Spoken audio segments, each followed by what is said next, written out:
AP deputy speaker మన రఘురామకృష్ణరాజు గారికి 2019 నుంచి ఇప్పటిదాకా అయితే గడ్డుకాలం నడుస్తుందని నాకు అనిపిస్తుంది. ఎందుకంటే ఆయన 2019లో పాపం ఏ ముహూర్తాన్ని ఆయన గెలిచాడో లేదో తెలీదు గానీ, అప్పటినుంచి కూడా జగన్మోహన్ రెడ్డి గారితో మనస్పర్ధలు ఏర్పడ్డాయి ఆయనకి. గెలిచి ముచ్చటగా 3 నెలలు అవ్వలేదు. వైసీపీకి వ్యతిరేకంగా ఆయన ఢిల్లీలోనే కూర్చొని కనీసం తన సొంత ఇంటికి నరసాపురానికి రావడం కూడా భయపడుతూ అక్కడే ఉంటూ అక్కడి నుంచే తన రాజకీయాలు చేసుకుంటూ వచ్చాడు. సో, ఆ తర్వాత జగన్మోహన్ రెడ్డి గారు ఆయన్ని రాజద్రోహం చేశాడని చెప్పి ఆయన మీద కేసు వేసి గుంటూరులోని జైల్లో పెట్టించి కొట్టించారని చెప్పేసి ఆయన కూడా ఆరోపణలు చేశారు. ఇదంతా కూడా అందరికి తెలిసిందే. ఆ కొట్టించింది కూడా ఎవరో పక్కనే నిలబడి సునకానందం పొందాడని చెప్పేసి రఘురామరాజు గారు కూడా ఆయన మీద కంప్లెయింట్ చేశాడు. ఆయనే ఐపీఎస్ సునీల్ కుమార్ గారు. సో, ఇదంతా కూడా 2019 నుంచి 2024 దాకా ఆయనకి గడ్డుకాలం నడిచింది. సో, ఆ తర్వాత ఆయన ఈ టీడీపీ పార్టీలో జాయిన్ అయ్యాడు. టీడీపీ పార్టీలోకి వచ్చిన తర్వాత ఉండి నియోజకవర్గం నుంచి అయితే చంద్రబాబు నాయుడు గారు ఆయనకి అవకాశం ఇచ్చారు. అది ఉండి నియోజకవర్గంలో ఆయన సత్తా చూపించుకొని ఆయన గెలిచాడు కూడా. ఆయన గెలిచిన తర్వాత కూడా ఆయనకి సుఖం లేదు. ఆయనకి ఏపీ డిప్యూటీ స్పీకర్ కూడాను చంద్రబాబు నాయుడు గారు అవకాశం ఇచ్చారు. అయినా గాని ఆయనకి సుఖం లేదు. ఎందుకంటే ఆయన ఐపీఎస్ సునీల్ కుమార్ గారిని కెలుక్కున్నారు.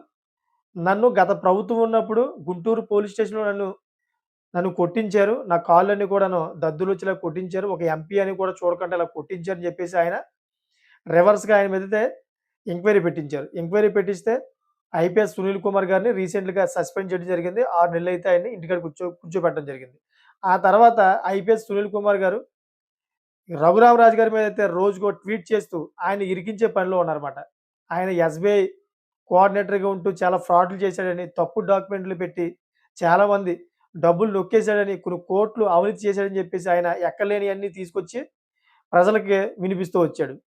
సో, ఆ తర్వాత ఇంకొక పెద్ద వార్త అయితే రఘురామరాజు గారిని ఇరికించే వార్త అయితే ఒకటి బయటపడ్డది. అదేంటంటే రఘురామరాజు గారు ఒక అత్యంత ముఖ్యమైన పదవిలో అయితే ఉన్నారు. అదే ఏపీ డిప్యూటీ స్పీకర్. ఆ పదవిలో ఉంటూ ఆయన రాజకీయాలు గాని, లేదా టీవీలో డిబేట్‌లో గాని ఇటువంటిటిలో పాల్గొనకూడదు. దీని గురించి ఈయన పైన ఒక వ్యక్తి అయితే ఫిర్యాదు చేశారు. అది కూడా ఎక్కడికంటే రాష్ట్రపతి కార్యాలయానికి.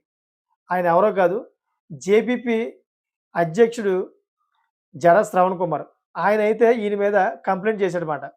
ఈయన ఒక అత్యున్నతమైన పదవిలో ఉంటూ, ఒక ఏపీ డిప్యూటీ స్పీకర్ పదవిలో ఉంటూ, ఈయన రాజకీయాలు అదేవిధంగా టీవీలో డిబేట్‌లో కూర్చొని రాజకీయాల గురించి గట్టా మాట్లాడకూడదు. అటువంటి వ్యక్తి రాజ్యాంగానికి విరుద్ధంగా అయితే ఈయన మాట్లాడుతున్నాడు. దీని మీద తక్షణమే మీరు చర్యలు తీసుకోవాలని చెప్పి నేను కోరుతున్నా అని చెప్పేసి ఆయన పార్టీ తరపు నుంచి అయితే రాష్ట్రపతి కార్యాలయానికి లేఖ పంపించడం జరిగింది.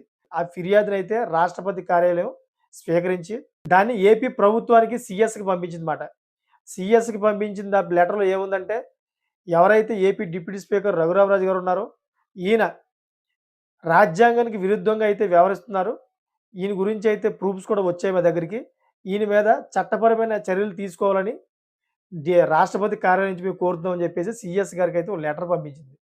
దీని మీద ఇప్పుడు మన ఆంధ్రప్రదేశ్ ప్రభుత్వం సీఎస్ ఏ విధంగా స్పందిస్తదో మరి చూడాలి. ఎందుకంటే రఘురామకృష్ణరాజు గారికి 2024 నుంచి కూడా గడ్డుగాలం నడుస్తుంది. ఆయన ఎమ్మెల్యేగా గెలిచాడు. తను అనుకున్న పార్టీలోనే. తను అనుకున్న పెద్ద పదవే ఏపీ డిప్యూటీ స్పీకర్‌గా అయితే అవకాశం ఇచ్చారు చంద్రబాబు నాయుడు గారు. అయినా గాని త్రిపుల్ ఆర్ గారికి మాత్రం రోజులు బాలా. ఆయన ఎక్కడ ఏం మాట్లాడదామన్నా గాని ఇరుక్కుపోయే పరిస్థితిలో ఉన్నారన్నమాట. అన్నీ మానుకొని ఇంటికాడే సైలెంట్‌గా ఉండవలసిన పరిస్థితి ఏర్పడిపోయింది. సో, మరి ఈ రాష్ట్రపతి కార్యాలయం పంపించిన ఈ లెటర్ మీద ఏ విధంగా మరి యాక్షన్ తీసుకుంటుందో వేచి చూడాలి. దీని మీద వైసీపీ వాళ్ళు కూడా గళమెత్తారు. ఒక ఏపీ డిప్యూటీ స్పీకర్‌గా ఉంటూ ఇటువంటి రాజకీయాలు, డిబేట్‌లు చేయకూడదు. ఆయనకి తెలీదా అంటూ చాలామంది విమర్శలు చేస్తా ఉన్నారు. మరి దీని మీద టీడీపీ ఏ విధంగా స్పందిస్తది? రఘురామరాజు గారు ఏ విధంగా స్పందిస్తారో వేచి చూడాలి. మీకేమనిపిస్తుంది? రఘురామరాజు గారు ఒక ఏపీ డిప్యూటీ స్పీకర్ పదవి చేస్తూ ఇటువంటి డిబేట్‌లు అదేవిధంగా రాజకీయాల గురించి మాట్లాడవచ్చా? లేదా? అనే దాని మీద కామెంట్ చేయండి మీరు. మీకు నచ్చినట్లయితే గనక నా ఛానెల్ సబ్స్క్రైబ్ చేసుకొని మరికొంతమందికి షేర్ చేస్తారని కోరుకుంటున్నా. Thank for watching friends.